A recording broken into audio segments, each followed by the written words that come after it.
হচ্ছে যখন মানে একটা ট্র্যাডিশনাল আর্ট যখন তৈরি হয় তখন পাশাপাশি অনেকে এর সঙ্গে একটা মানে আপ্লুত হয়ে যায়, মানে একটা মানে সমাজ শিক্ষা যেটা বলে না, সমাজে যে আর্টের শিক্ষা অটোমেটিক্যালি তৈরি হয়। তখন আমরা ছোটোবেলায় দেখতাম, এখনও অনেকেই এসে গল্প করে যে স্কুলে যাওয়ার সময় আমরা দাঁড়িয়ে পড়ি করে এখানে অনেক সময় অনেক কাজ হাতেও লাগিয়েছি, এবং পরবর্তীকালে তাদের আর্ট সম্বন্ধে একটা সেন্স তৈরি হয়েছে। অনেকে হয়তো আর্ট নিয়ে নানা ফিল্ডে পড়াশোনা করেছে। এই যে একটা ট্র্যাডিশনাল আর্টের এই একটা মানে একটা সুন্দর একটা সংযোজন হয় সমাজের সঙ্গে যুক্ত হয়ে, সেইটা তো আমাদের সঙ্গে ওটাও বেড়ে ওঠে।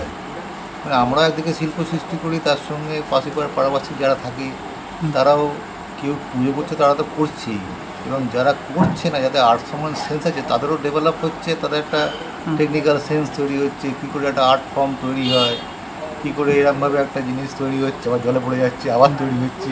এই যে ভাঙা গড়ার একটা খেলা, তার সঙ্গে তো এখন বর্তমান প্রজন্ম তো ইন্টারেস্ট তো আছে অনেকে, কিন্তু ব্যাপারটা হচ্ছে সমাজের সঙ্গে একটা অর্থনৈতিক কারণ তো যুক্ত আছে।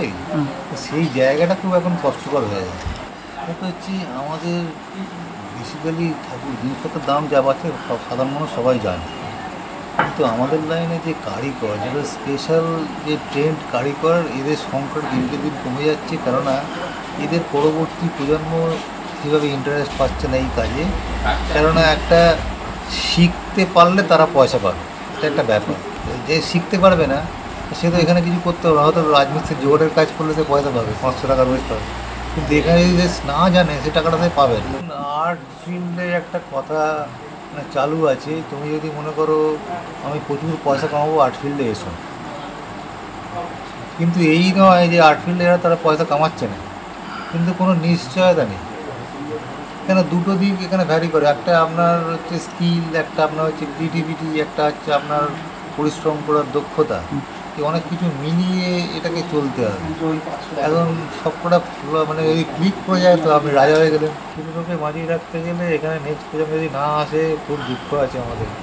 কেন ট্র্যাডিশনাল আর্ট আমরা মাঝে মাঝে দেখছি অনেক আস্তে আস্তে বন্ধ হয়ে যাচ্ছে। যেমন আপনি দেখবেন পট পেন্টিং এখন লোক পাওয়া যায় না, কেননা পট এখন ছেপে বিক্রি হচ্ছে। তো এইটা যদি এরকম হয় তাহলে তো একটা মেন স্ট্রিম বন্ধ হয়ে যাবে। এটা একটা খুব দুঃখজনক ব্যাপার আর কি। এখন নেক্সট প্রজন্ম মানে ইন্টারেস্ট পাচ্ছে না, এটা একটা সমস্যা আর কি। 15 বছর বয়স থেকেই এই কাজে লিপ্ত হয়েছি। লেখাপড়া বেশি শিখতে পারিনি, এই কাজেই আমার বাবা মন দিয়ে করতে বলেছে। সেই থেকেই বাবার সঙ্গেই কাজ করতাম, করতে করতে তারপর আস্তে আস্তে কী করে ভালো হবে, কী করে হবে, অন্যান্য ভালো কাজ দেখতাম, সেইটা করার চেষ্টা করতাম। আস্তে আস্তে সেইভাবেই চলছে। যেটুকু ভালো লাগে চোখে অন্য জায়গায় সেইটা করবার চেষ্টা করি। আরও কী করে লোকের চোখে মানে নজরে ধরে সেই রকম ভাব মুখ চোখ সবগুলোই চেষ্টা করতাম। আগেকার ঠাকুর তো এক চালায় সব হতো, এক চালায় হতো যত রকম, সেই টানা চোখের বেশিরভাগই হতো। বাড়ির বা রাজবাড়ির জমিদার বাড়ি সব হতো, সেইগুলো টেনে বারোয়ারিতে চলতো, এক চালার ওপরই চলতো। তারপর হঠাৎ আমাদের কুমোরটুলি সার্বজনীনের একটা পুজো হতো শিল্পীদের, সেই কুমোরটুলি সার্বজনীন এখনও হয়। সেই ঠাকুরটা নতুনত্ব করার জন্যে একজন শিল্পী সেইটা ভেঙে চুরে নতুনত্ব করার জন্য তৈরি করল। সেই কাজের সুযোগটা অনেক এসেছে, কাজের সুযোগ যে যার ইচ্ছে করছে সেটা করতে পারছে। মনের ইচ্ছে সে একটা মনে মনে স্কেচ করলো যে কীরমভাবে এটা করা যায়, অসুরকে কীরমভাবে ফেলা যায়, বা কার্তিক গণেশ কীরমভাবে যুদ্ধ করতে পারে, সেই সবগুলো একটু পাহাড় পর্বত করে সেইগুলো একটু আলাদা আলাদা করে চিন্তাধারা করে সেইগুলো চলতো খুব ভালো। এই কাজের আস্তে আস্তে পয়সাটা কমে যাচ্ছে, মজুরির হিসেবে পয়সাটা কমে যাচ্ছে।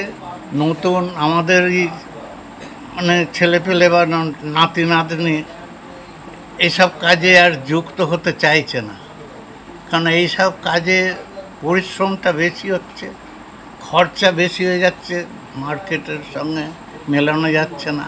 আর প্রতিটা বারোয়ারি এখন নয় সরকার থেকে কিছু দিচ্ছে, কিন্তু প্রত্যেক বারোয়ারি দিলেও আমাদের পয়সা নেই বা ইয়ে করে, যতটা কমে করা যায় সেই চেষ্টা করছে বারোয়ারি।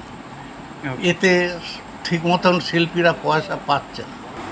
ছোটো থেকেই যখন দেখতাম এই হ্যাপি চিলড্রেন্স বা অমরানন্দ বিদ্যাপীঠে পড়তাম, তখন এখানে আসতাম, মায়ের হাত ধরে ঠাকুর দেখতাম। আজ এখানে ওনাদের হাত ধরে ঠাকুর করার সুযোগ পাচ্ছি, ওনারা হাতে ধরে এই যে শেখাচ্ছে, এর থেকে বড় পাওয়া আমার কাছে আর কিছু।